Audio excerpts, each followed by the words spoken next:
La région brachiale postérieure est constituée par des parties molles situées en arrière de l'humérus et des septums intermusculaires médial et latéral. Les muscles de la région sont représentés par un seul muscle, le muscle triceps brachial.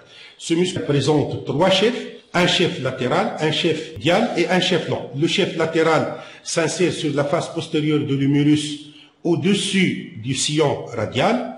Ce muscle est coupé et recliné en dehors pour ne pas cacher les structures sous-jacentes. De la même manière, sa partie inférieure est reclinée en dedans. Ce muscle descend verticalement, il passe en arrière du sillon radial et il se termine sur le versant profond et latéral du tendon du triceps brachial. Le chef médial s'insère sur la face postérieure de l'humérus au-dessous du sillon radial. Le corps musculaire contourne le bord médial du bras et se termine sur le versant médial et profond du tendon du triceps brachial. Les deux chefs médial et latéral se prolongent également par des fibres charnues qui se terminent sur le versant latéral correspondant de leur écran. Alors que le tendon du triceps brachial se termine sur la face supérieure de l'orécran. Ce tendon est commun aux trois chefs.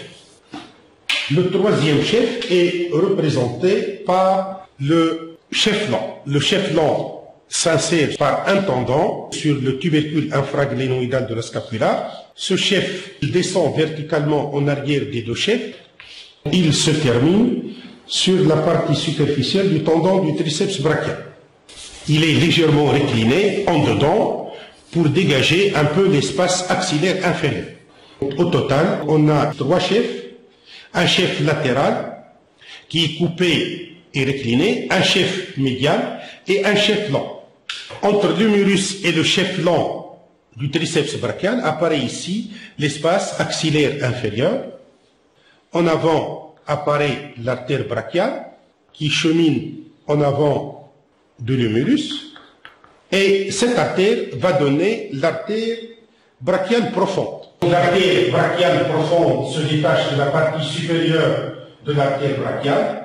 Elle traverse d'abord la partie inférieure de l'espace axillaire inférieur, chemine obliquement en bas et en dehors dans le sillon radial jusqu'au bord supérieur de la buste où elle se divise en deux branches, une antérieure, l'artère collatérale radiale, et une qui reste sur la face postérieure, c'est l'artère collatérale moyenne. Donc l'artère collatérale moyenne chemine en arrière de l'humérus et l'artère collatérale radiale chemine sur le versant latéral du bras jusqu'au sillon bicipital latéral où elle s'anastomose avec une artère qui provient de l'artère radiale et qui s'appelle l'artère récurrente radiale. Donc autrement dit, l'artère collatérale radiale longe le versant latéral de l'humérus jusqu'au sillon bicipital latéral où elle s'anastomose avec l'artère récurrente radiale. L'artère collatérale moyenne descend sur la face postérieure de l'humérus jusqu'à la face postérieure de l'articulation du coude où elle s'anastomose avec l'artère interosseuse récurrente qui provient de l'artère interosseuse dorsale et l'artère interosseuse dorsale provient de l'artère interosseuse commune qui se divise en artère interosseuse palmaire et artère interosseuse dorsale. Cette artère collatérale moyenne s'anastomose également avec les artères collatérales ulnaires, distales et proximales par une anastomose transversale qui unit l'artère collatérale radiale, l'artère collatérale moyenne et les artères collatérales ulnaires, distales et proximales. On voit ici l'artère brachiale profonde qui chemine sur le versant latéral du sillon brachial et elle se divise au bord latéral de l'humérus en deux branches, l'artère collatérale radiale qui passe en avant et l'artère collatérale moyenne qui descend verticalement ici en avant du chef latéral du triceps brachial dans la région postérieure du bras où elle s'anastomose avec les artères collatérales ulnaires, distales et proximales. Le nerf radial descend dans l'espace axillaire inférieur. En dedans de l'artère brachiale, le nerf va traverser le septum intermusculaire latéral et va cheminer dans la région antérieure du bras. Et particulièrement, il apparaît ici au niveau du sillon bicipital latéral. Et il se divise un peu au-dessous du pli du coude en deux rameaux, un rameau superficiel et un rameau profond. Ce nerf donne les branches motrices pour le muscle triceps brachial. La première branche se détache assez haut dans la fosse axillaire et va se distribuer au chef-flanc du triceps brachial. Ce qui fait que quand il y a par exemple une fracture au niveau du tiers moyen du bras, même s'il y a une lésion du nerf radial, le muscle triceps n'est pas entièrement paralysé parce que le nerf du chef-flanc se détache au niveau de la fosse axillaire. Le deuxième nerf se détache au niveau du sillon radial, la partie supérieure du sillon radial, et il se distribue au chef latéral du triceps brachial. Mais au niveau de la région axillaire, il donne un rameau sensitif qu'on appelle le nerf cutané postérieur du bras. Ce nerf contourne le bord médial du chef-flanc du triceps brachial et va assurer l'innervation sensitive de la face postérieure du bras, le nerf cutané postérieur du bras. Le nerf du chef médial et du muscle on connaît se détache au niveau de la partie moyenne du sillon radial, il se distribue au chef médial et il descend en avant du triceps brachial pour apparaître au niveau de la face postérieure du coude. Il se distribue au muscle on connaît qui se trouve à la partie supérieure de l'avant-bras.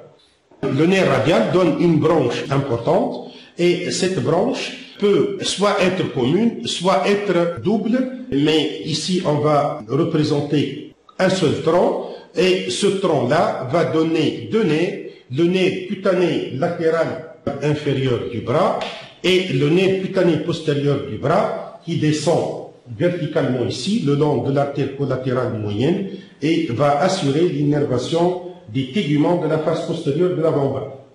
Parfois, il se détache d'un seul tronc et parfois, il se détache de deux origines différentes. Donc ici, un tronc commun qui donne le nerf cutané latéral inférieur du bras et le nerf cutané postérieur de l'avant-bras.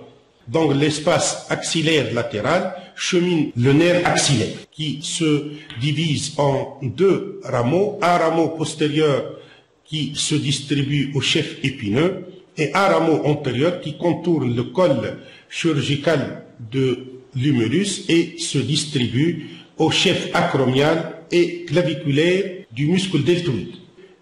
Le nerf axillaire est accompagné par l'artère circonflexe postérieure de l'humérus qui chemine au-dessous du nerf axillaire. Le plan superficiel, on a déjà pratiquement évoqué tous les nerfs. On remarque au niveau de l'épaule le nerf supraclaviculaire latéral, le nerf cutané latéral supérieur du bras qui se détache du nerf axillaire, qu'on voit ici, le nerf cutané latéral supérieur du bras, nerf cutané latéral supérieur du bras qui se détache du nerf axillaire. On le voit ici, le nerf cutané latéral supérieur du bras, le nerf cutané postérieur du bras qui se détache du nerf radial et qui contourne le bord médial du muscle triceps brachial, le nerf cutané médial du bras et le nerf intercosto-brachial qui innerve aussi bien le versant antérieur que le versant postérieur de la partie médiale du bras, le nerf cutané latéral inférieur du bras qui apparaît ici et qui est une branche du nerf radial, et le nerf cutané postérieur de l'avant-bras qui est également une branche du nerf radial. Sur une coupe synthèse du bras, on constate qu'il y a une région antérieure et une région postérieure. La région antérieure comprend le muscle biceps brachial avec le chef-dent et le chef-cou, le muscle coraco-brachial. Nous sommes à ce niveau-là, donc on va voir le muscle brachial deux fois et le muscle deltoïde une fois. Donc on voit ici le muscle brachial deux fois et le muscle deltoïde une fois, et ces muscles sont enveloppés par les lames antérieures et lames postérieures du septum intermusculaire latéral. En arrière, on trouve les trois chefs du muscle triceps brachial avec le chef latéral, le chef lent et le chef médial.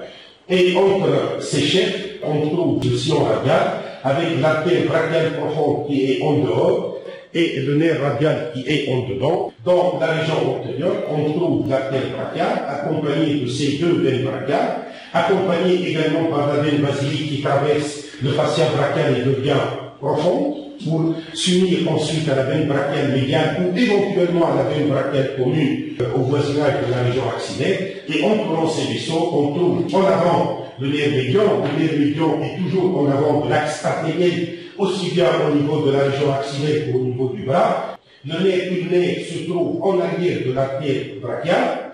Le nerf cutané médial de l'avant-bras se trouve en avant. Et le nerf cutané médial du bras qui traverse déjà ici le fascia brachial et devient sous-cutané. Le nerf musculo-cutané qui chemine entre le muscle brachial et le muscle biceps brachial. Et en périphérie, on trouve sur le versant antérolatéral la veine céphalique qui longe le versant latéral du bras.